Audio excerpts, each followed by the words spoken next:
Good morning. I'd like to call the Facility Committee meeting to order, noting that the board members are here. Judy is filling in for Ted, as well as administration and our Vogel team. So I need approval of the agenda. So second. All in favor, say aye. Aye. And I have received no public comments, Rebecca, no? So the first item is our Heritage Elementary School, the tracker, and what's all happening down there. So Steve, are you gonna start this? Take that, Joan. So thank you. So we're going to cover a couple items under Heritage Elementary. The first one is a schedule update. So from the very beginning, Vogel had targeted what they called substantial completion by July 31st. Everything is on schedule to meet that goal.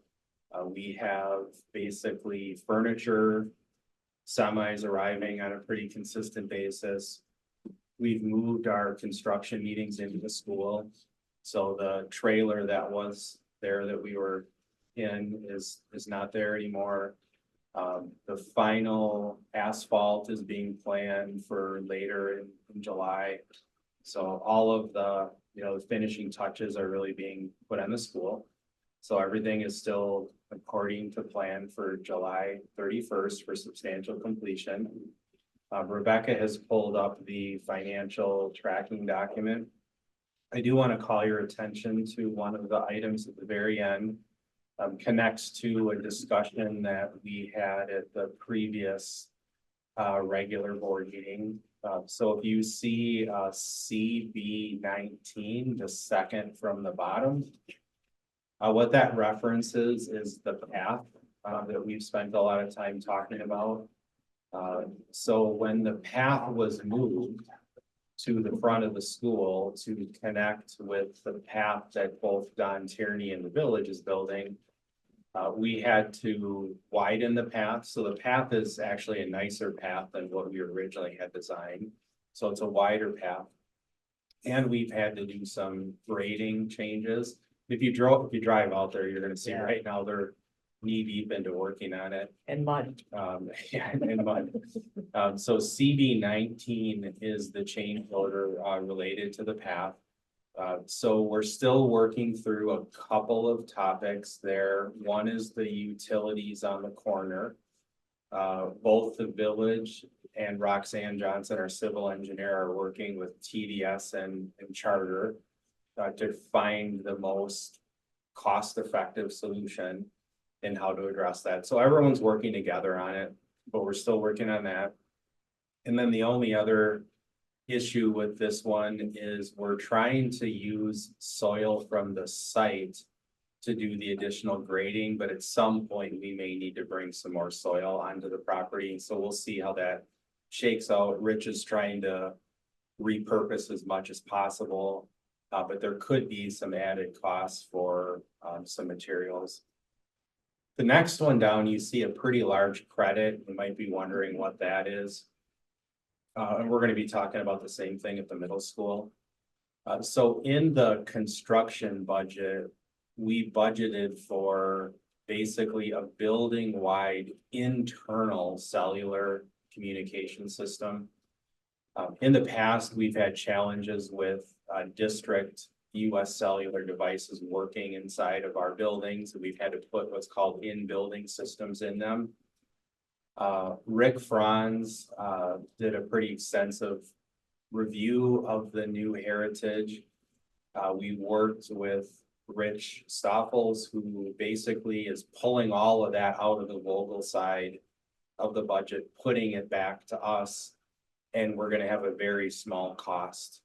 I think it's less than 20,000 right now to just do some of the interior areas, like some of the kitchen areas. I think Jay said it was the block wall areas were the ones that we're having a little trouble with the cell service. But basically, most of the school is in really good shape. So that has been pulled out and really given back to the district as a credit. So actually the numbers are higher on the positive end than they were the last time I showed this to you with that additional credit for the cellular. So you would see right now with those two columns, the totals are at the very bottom. That's the running totals from the whole project. Basically, we're in a really strong financial position at Heritage right now. We have one item that I know Randy emailed the board about that we're spending a lot of time on right now, which is site traffic flow. We've been working with the intermediate school administration, the Heritage administration to really take a closer look at what that looks like for the start of school. We're looking at our traffic study recommendations. There is a small area of asphalt that has cross-section traffic that is concerning, where there's the potential for a late arriving Heritage family to pull into the opposite direction of where a intermediate school parent would be going after dropping off.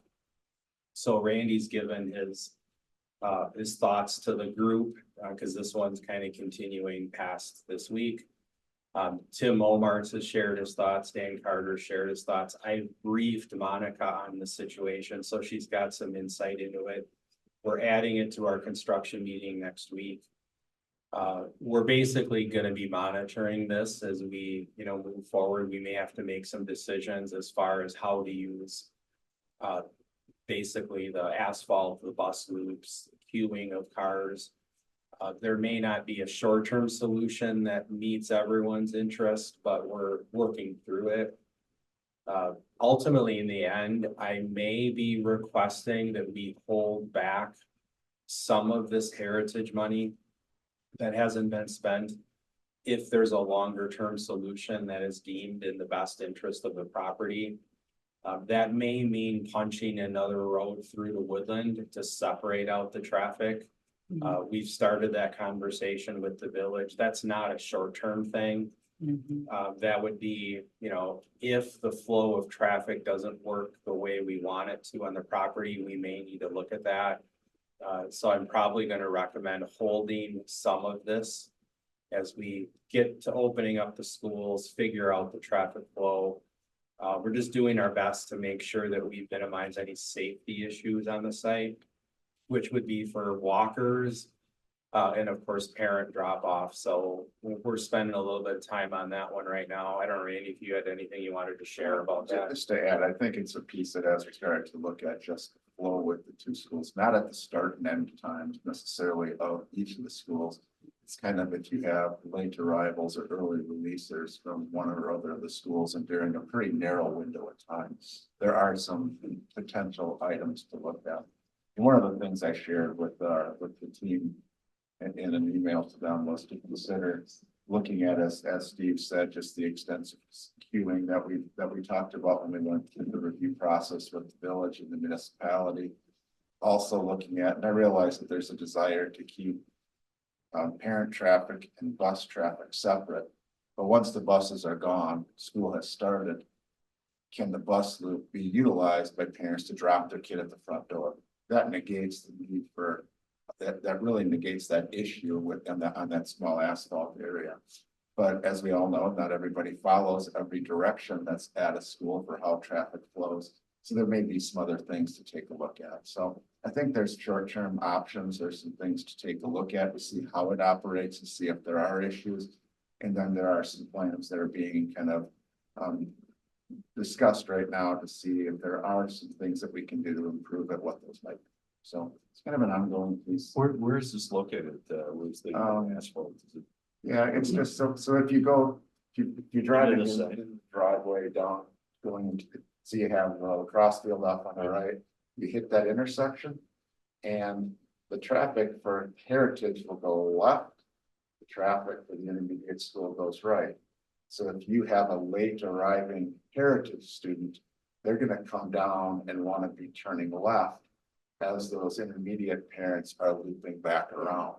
And so then you're gonna have two cars coming nose to nose, probably not paying attention to the other because you're just following the line of cars in front. So it just causes something that if you're not paying attention, that causes some challenges. And in the morning, you know that there is a rush to get through that line. So that's really where it's kind of being grounded, but it's in a very specific intersection there. And it's just some things that I think are warranted that Tim and Dan have brought up as far as wanting us to explore. So that's what's. So where would you put an extra, if you had to, put a entrance exit? I think it comes out of, when you look at the loop coming out of Heritage, there is an ability to kind of just continue, instead of having it turn and loop around, you could punch it through to the north. So there is an option there. I know that our partners have reached out to the village to see, first of all, is that even a viable option for them? And they have stated that they don't see that as any sort of impediment, but it would have to go through the process. But in my advice was to take a look at, see how this is gonna operate when school opens, and then to make an assessment if that's something that's needed. If it is, you have an option to at least address some of the problem. Are there 2 crosswalks on Woodland for the school? So there will be, there is a little bit of a question as far as where the one for Heritage will go. So we have worked with the village to install one of the nicer push button crosswalks. We had an original design where it was gonna go, but that was pre-path. Now that the path is going, we've worked with the village to move that crosswalk down to Ganser. So students will cross at Ganser and walk, and basically cross the street to the path that's not currently there. So because the path is not currently there, we believe we may have to do a temporary crossing location more in front of the school. So we, in the change order that we're working through right now, there's a curb cut and a temporary crosswalk location. It all depends on, well, obviously, like the weather is not helping. You know, even if the path was possible by September 1st, this is making it difficult to construct. It's very likely our temporary crosswalk will have to be used. So we're moving a crossing guard over there. But then there's also been a discussion about needing a crossing guard at the location that Randy referenced. Because you have students from the intermediate school walking down a very specific path that ultimately crosses that same general area where there's concerns about cross traffic potentially occurring. So there hasn't been a crossing guard there in the past. However, that could be part of the solution to just the safety in that small area, is to have an adult. So that would be a third possible crossing guard at that location, but for sure there'll be 2. Has the village completed their engineering on the path in front of the doors? Yes, and it's been put out to bid, and I have not checked in the last week or so to see where that's at.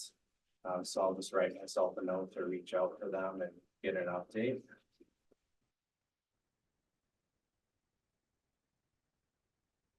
Anything else on Heritage? Any other questions? Otherwise, things are going very well. Good, thank you. Next agenda item is the high school Bethel Circle projects, update on those. So we're doing these together because the same Vogel team is managing both projects. And so we're keeping track of the contract together. The folks working on this are basically working on both. And so we're just, for efficiency of the group that's working on this, we're putting it together as one project, basically. What you're gonna see for, you know, the high school and the district office, and then also eventually for the middle school, is that same format that we've been using for Heritage. So we're gonna continue to update the committee on where things are at from a financial perspective on each of the projects. One of the unique things about this one is you see some huge credits at the very top. That was as a result of this committee making a recommendation to pull back some of the work. So there were construction bulletins issued to remove that from the project. And so you will see those large credits. But I just want to confirm for the committee, the intent isn't through this process to spend those large credits. We're not looking at those large credits as, oh, all sorts of things that come up at these two buildings, we now have a big pot of money to work with. Because it's just delayed work. Basically, it's work that we're holding on until the high school campus plan has been completed. So just know that, yes, there's two large credits, but it's related to the decision this committee made to hold back on work. So then you can start seeing a variety of changes that have occurred with both projects. I will point out a couple of the larger ones out here at Bethel Circle. So Bethel Circle's parking lot project was delayed a bit because of the need to go through the plan commission and the formal approval process. We were viewing that as more of a maintenance job, just go in, replace the parking lot and move on. But because of the scope of it, it needed to go through the formal approval process, which really delayed things getting started out here. But it also did two things. It then brought in the newer village parking lot lighting ordinance into the mix. And then also any property that's built today has dumpster enclosures. It's just a better looking product in the end to kind of hide the dumpsters. Any building that gets built out here is going to have that. And so that's a requirement now. So those two things were some of the ads as a result of us needing to go through that process. Now, in the end, it's going to be a better product. As you know, we had the dumpsters right out in front of the building. It wasn't real attractive. So now they're going to be off in the corner. And the parking lot lighting is going to be better than it was before because now it meets the new ordinance. I just wanted to point those out because those were changes, ads as a result of going through the process. And you see that we haven't started here yet. Basically, the process was delayed to go through that process at the village. And so we're going to get it going, but When do you expect the village approval? Does that go through the planning commission, the board meeting? yeah, it's done now. Oh, it's- It's done now, so we can get started, but things just got delayed. I don't know, Jay, did you want to add anything on that? We got, I think it was last week, we got final approval on that, so we've mobilized and done a little bit of the demolition work, but it's done in those 2 weeks.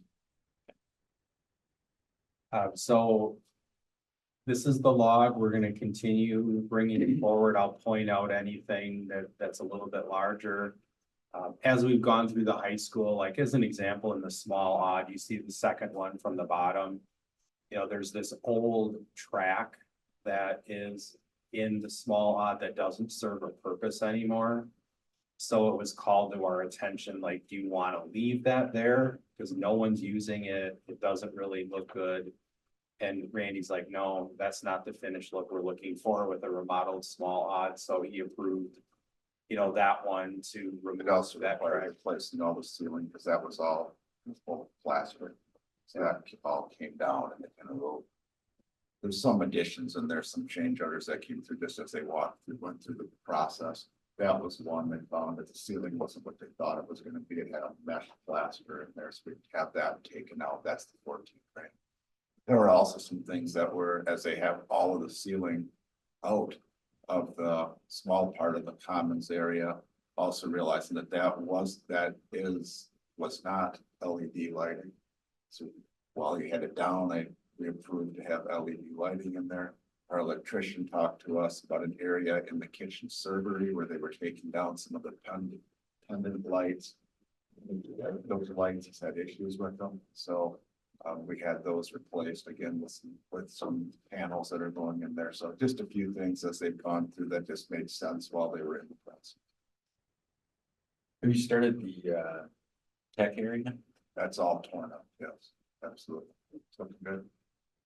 Yeah, every project I think that is on Slate out there is torn down and starting to be reconstructed. Yeah. It's gonna be cool when it's done. Are there any other questions on the high school or Bethel Circle at all? Steve, I was just gonna add one thing, those first two, we are gonna remove those right from the contract. Which they're sitting outside of the contract, and we can just hold that money until we figure out what we do. What is that, Bolton 1, 2? The top two numbers there, Jack, we're gonna be issuing as a deductible change order, they wouldn't be going into the contingency pocket. What are those? That was all the flooring and ceiling work. Some stuff to hold out. Now you really have to hold that somewhere. You don't want to spend that because you're probably gonna need it in the future, but it just comes out of this line. Understood. All right, thank you. Moving on to the middle school. And an update where we're at in the middle school. Just a few things I'll mention before we introduce this. We had a very successful public sale at the old heritage site. Randy joined us. Our team went down there from noon until 6. The heritage team helped. We had a huge response. A lot of people came through, a lot of interest and in purchasing some of the items that were available. We did mention that, first of all, internally, we reused whatever was viable for us to reuse. Then we had a public auction that went through, it was a statewide Wisconsin surplus property. A lot of things were sold, like lockers, the solar panels. Then we opened it up to a public sale. When the public sale was done, a local area district had a very strong interest in coming through, and they came in a couple days later. We made a donation because those items, everything had already been that who we were going to sell had been sold. So a local district came through, utilized a number of items. There were requests from people to kind of get back in there and do another round of public sale. But it just got to the point where the life safety systems in the buildings were being disabled. It just wasn't going to be safe to have people in there, so we needed to move past that. But basically, we didn't feel that there was really, after the local district went through, there wasn't really much of value. The maintenance team has still been salvaging a little bit here and there to try to get everything they possibly can out of there, but I think that process has gone really well. We are working through the process of getting the building permit. So I know Adam's been spending a lot of time on that. Working through, we've got the demo permit and then we're getting the permanent permit. We just had to work through some survey issues and legal issues, but we're working through that. I can just add something about that building, and Joan, you'll appreciate that as it's transitioned from one use to another. Nobody ever took their stuff with them. So when you build Arboretum and they had all new things there, everything remade. And there was lots of areas that had storage that was extremely full that really hadn't occurred. That was a priority of Dan and his team. Probably 18 months ago, they started to kind of go through all those items. So when you look at where the building was a year ago and all the things in there, and Carrie Rival did a really great job over the course of this year, putting things up on the public auction, chairs, lockers, all of that stuff really was weeded down before the public sale came through. Then a lot more has obviously gone since then. I think I walked through it last Friday or last Thursday or Friday. It's pretty bare. There's not a lot of value there. We've also had it opened up to some of our law enforcement and fire department areas for them to do some training in. They don't get an opportunity to do that in that type of an environment and to actually look at it from a school's lens to do it. So that obviously had some impacts on it too. So really happy with kind of how everything is going to come and what's actually coming down. There's really things that aren't of great value. To that point, or to that end, we tend to save a lot of stuff. Are we, are we, meaning our administration, giving direction to start getting rid of some of this stuff, you know. I remember with the Innovation Center, we got that donation. Right. And it was never gonna be viable, but we kept it, you know. How do we, I think that there's two things I think that are happening. One, we've had enough of these projects going on in all buildings. It's really started to purge a lot of that. I think the other aspect, middle school doesn't have as much storage space, so that's actually used a lot for instructional pieces. But as we've gone through the heritage part, I know Jim's not here, but Jim Shell said it's a great lesson as we start to look at the transition there. What can we learn from that? So yeah, I think that that's actually improving, but I think some of the areas that have had the most accumulation of older items have been touched and have really been moved out.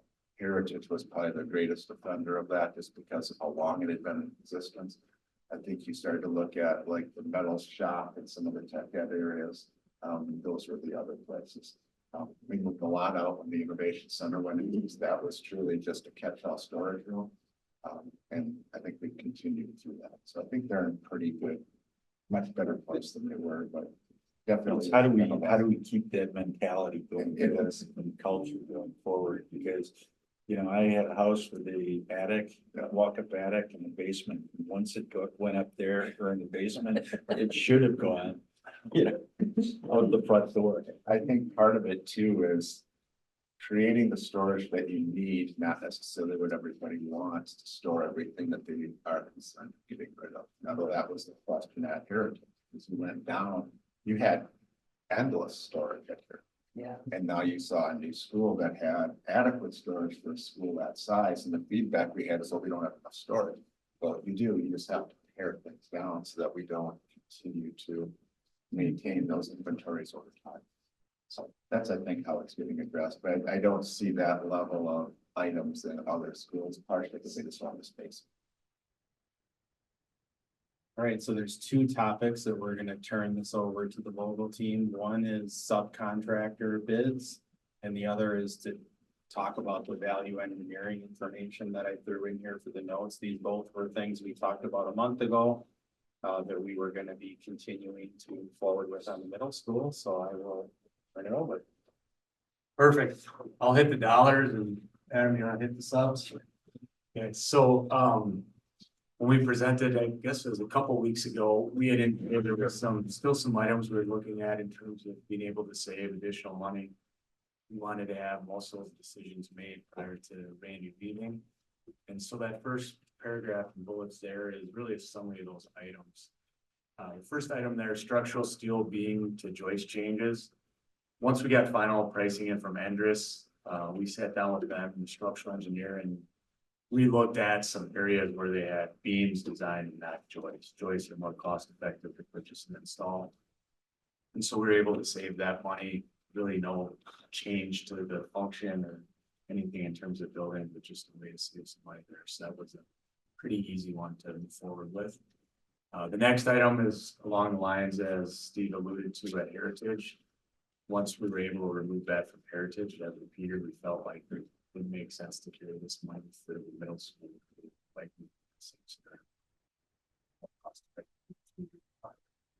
so that's $70,000. Metal panel, we had a bunch of options that we reviewed as a team for alternatives on the metal panels. Ultimately, at the end of the day, the team rejected a few of those. We just didn't feel comfortable in terms of the quality with a few of them, but there was one that was pretty much a like for like substitution of the $5,000. And then glazing. So this is your exterior windows and storefront and curtain walls, so like the main entrances and then all the windows in the various areas. And there was two manufacturers listed in the specification. Paunier was what it was based on, but then AFCO was another approved manufacturer. We carried the Conair number originally just because we wanted to make sure everyone was comfortable what we carried, but then as we met as a team, we were looking into the AFCO solution here, so that was a decent savings. If you recall, Mobile Glass was the vendor that was a word for that. So we met with them. So when we met, Previously, we had created an order contingency that scroll up just the, it's 500. Yeah, $570,000. So now we've taken these items and added it to that order contingency within the GMP. Establish an order contingency.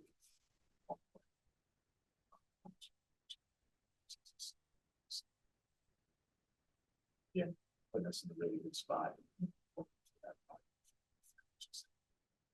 And ultimately, Jay, those numbers will kind of be the starting points of that spreadsheet that you've seen on the other schools. So when you see those columns, that's where it comes from. It's kind of the starting point, and then Adam will keep that updated as we go, throughout the project, and then we'll start providing it to you. So there's no action on this because you already approved the GMP, which has been signed off on. It's just moving it, within the same grand total from basically one area to another. Yep. And then we'll also, Adam has a batch of subcontractors that we're gonna recommend to make awards to. And one of the first things we do as we onboard them permanently then is sit back down with them and say, hey, is there anything else you're seeing that just doesn't make sense? That we can bring up to the district and the design team. And so there's gonna be some more of these that we'll be bringing out, but these are some pretty major ones. So, Great. And which one do you want up Yeah, first? The Can you go to summary? the top one? Yeah, the board approval one. So. Let's kind of going through these from a kind of a high level. That second attachment was a big comparison for the larger dollar values. So if there are any questions, we can look at that as well. But I did want to mention the majority of these contractors were the same ones awarded for Heritage, which I think says a couple of things. One, kind of speaks to the success of that project, that they were willing to provide competitive pricing on this one as well.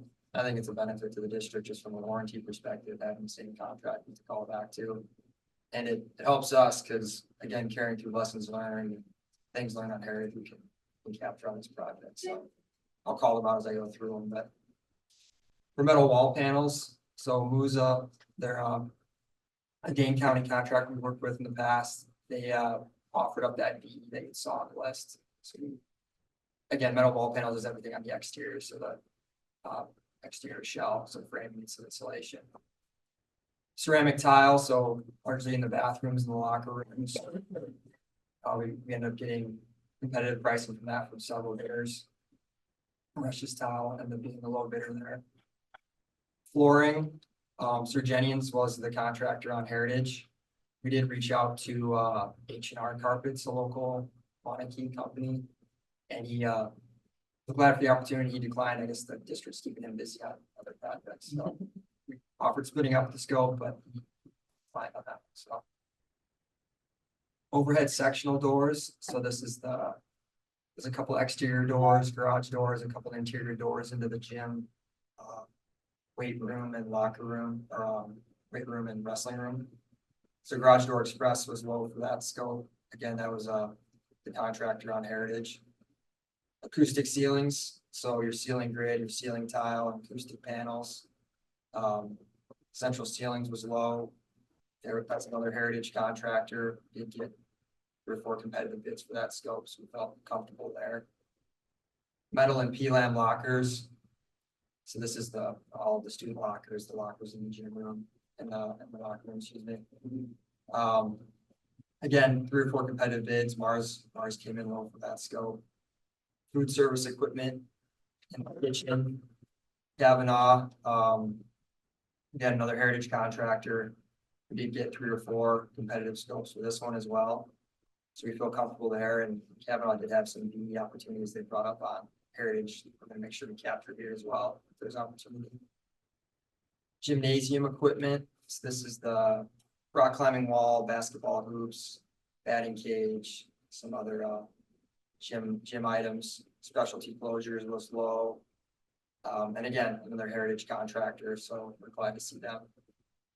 And on this product as well. Bleachers in the gym. So Goodson. Another Heritage contractor, came in low on this one, felt comfortable with that bid. Hydraulic elevators, so we have 2 elevators on the project. And Otis came in low, and they were also a heritage contractor. And then the final one we have listed here is the exterior track. So this was initially an alternate, so outside of the budget that we pulled in with the GMP. But resurfacing that track, that's the number we carried and we're comfortable with them, proceeding with them. We do feel there's some unique opportunities there once we get them on the team, so. They also did the high school work, is that to last summer? So can we line it correctly? I think the nice part about this option, Jack, is that initially on the scope, we had a resurfacing of the track, but it was pretty basic, low level. This is actually putting a track surface on it, so when you've asked about the access to a place to walk and run, this will provide a really nice place. It won't be fenced in, it will be open. So, So if there are questions, we can look at the bid comparisons or, You want to just explain like at a high level what people will see in the next month, like when does the demo start? When is this, just to give them a little overview of what's gonna happen. yeah, absolutely. So this, tomorrow actually, abatement begins. So we'll be going and getting the hazardous materials out of the building, starting that process. And then the following Monday, so the 8th, we'll begin foundations. You'll see earthwork and concrete trucks starting to show up. And then the big date everyone's interested in is the 15th. That's when demo would begin. So excavators on site pulling down the building. Everybody wants to know that. We got lots of questions on when that date is. Yeah. I get asked that question everywhere I go. When is it coming down? Yeah. And that process is what, like 6 weeks, 7 weeks? Yeah. So people have plenty So of. if they want to see it, they got a lot of time to come. Yeah, to it. they can go on vacation and still not miss it. Yeah, exactly. Okay, thank you. we can have people lawn share or something. I don't think so. So, bricks. Like they did, County Stadium came down, they sold bricks. Yeah, We did actually talk to the demo contractor. He's gonna try to save some bricks. We'll have a stack of. I think that was the intent. We had a stack and then they can determine at the point in the future. yeah. Scott, you can ship off all the time. One more do. If there's no question, we would ask for a recommendation on the subcontractor list for July 8th board meeting, or we can wait for Judy to come back. Motion to approve. Second. Yeah, I think. All we're in good. favor? So the last item is consideration of capital projects this month.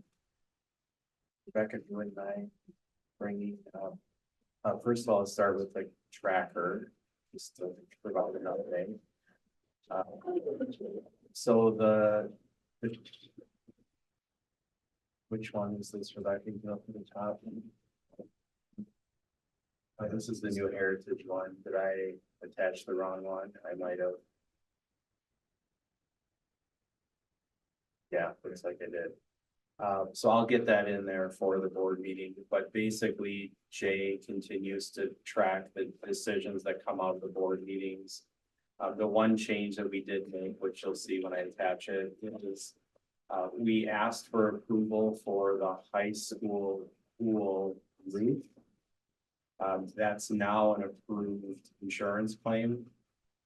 So we have a $25,000 deductible, but I think on last month's report, it was something like 330 or 330 on there. So that's going to be reduced from 330 down to 25.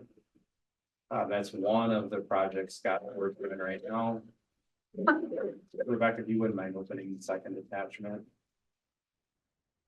We unfortunately have two other very significant property damage to share with you today. We've got them listed at $25,000 for the deductible. The middle school field house floor was basically ruined from water damage. John and Scott have been spending a lot of time trying to find out the source We initially thought it was roof, but we did have some roof repairs from May. That took place, and then we've also been researching with Cooper some plumbing issues. We've also been looking at foundation issues. So we're still working with contractors to get to the bottom of the cause of the source of the water. But it's now an insurance claim for $25,000. We're getting 2 quotes on replacing the field house. The unfortunate component of that is it's gonna take the gym down for a period of time after school starts. The first contractor gave us a timeline of like October 15th. And we're gonna finish, yeah. Finish. And we're gonna find out when the second one says they're gonna be able to get it done. But the reality of it is it's gotta be replaced. Right now, there's remediation people in there tearing out the floor. And so, you know, that's an unfortunate, you know, property insurance claim, but we're working through that. Arboretum, the second grade wing was basically completely flooded after last weekend's rain.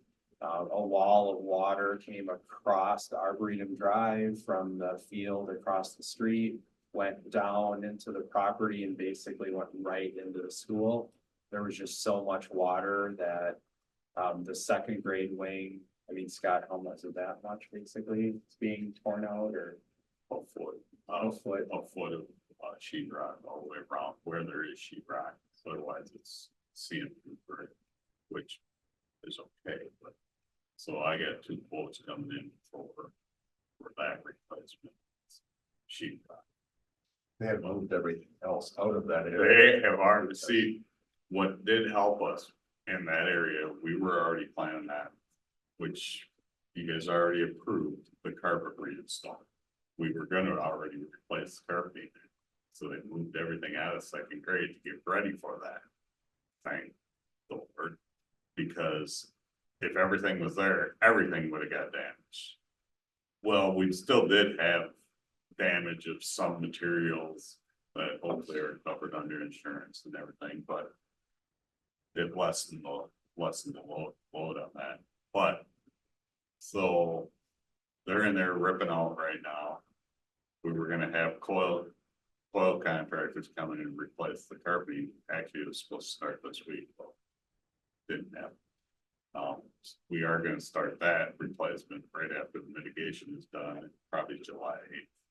So we're going, but it's just Are those, the carpeting, are those the square tiles? the carpeting that is coming out is broadened. The carpeting that is going in is carpet top. This was the original carpet from Arboretum that'll come out. And then the more modern systems is what's going on. Yes. So when you say it flooded in, how did it enter the building? Do you know where door 2 is? Yeah. We came right through door 2. How do we prevent that? I discussed this with Steve because I feel we shouldn't be complacent because who knows that this could happen again. As soon as we get new carpet, it could be. So you want to say anything about that? Yeah, we brought up having Roxanne Johnson, who's our civil engineer and all of our projects, take a look at it. We have her working on other things right now that has to get done first, like the middle school permit and some work at Arboretum, or I'm sorry, the new Heritage. But as soon as we get through a couple of higher priority items, we're gonna ask her to take a look at the site, because obviously a significant rainfall like that could result in something similar happening again. So we want to find out what on our site would be a possible mitigation for that. So Scott's brought that up. I came from the engineering world and I know that there's stormwater, stuff. Drains. Yeah, they have, and we have two little inlets there that obviously could not handle it. You have to, design for a 100-year storm. Who knows, this might have been a 25-year storm, but so I would just suggest that, Roxanne. Yeah. There's one other property damage item on this list. Again, Scott has turned it in for insurance, so I just want you to see the repair at Warrior Stadium. So that one is, The third, yeah, the third one down. So basically, a lot of the signs or the lettering and everything came down and was broken during the storm. So that's a replacement there. So we're turning that in. We're turning in the fence repair. We turned in the roof repair, obviously the middle school, Arboretum. So we're turning in a lot right now as a result of those two storms, but Scott's on top of it. It's got all the quotes, communicating with property insurance companies. So everything's going well. But there's gonna be three $25,000 deductible situations occurring. In the end, we're gonna end up with a new roof above the pool. The good news about our property insurance is that even though that roof was getting close to end of life, it's gonna be full replacement. Arboretum, we were close to replacing that carpeting and we're turning that into insurance. So, yeah, the Warrior Stadium, the signage is gonna look so much better when it's done. We're gonna put our new logo up and it's gonna look really nice when it's done. So, I mean, good things are gonna come out of this. It's just short term. You get repair of storm damage, 10 grand. It's well below the deductible, so it's not with insurance, or is there other things that it's gonna raise the price? We're hoping that will be viewed as one event, so that it'll be added to the high school roof and it'll be added to the fencing. And they have not yet said, they potentially would say Warrior Stadium in and of itself is its own event, but we're trying to add it together and say that it was, there was a May storm and then there was last weekend. So, Thank you. oh, thank you. Thank you, Ally. So Rebecca, you mind pulling up the other one?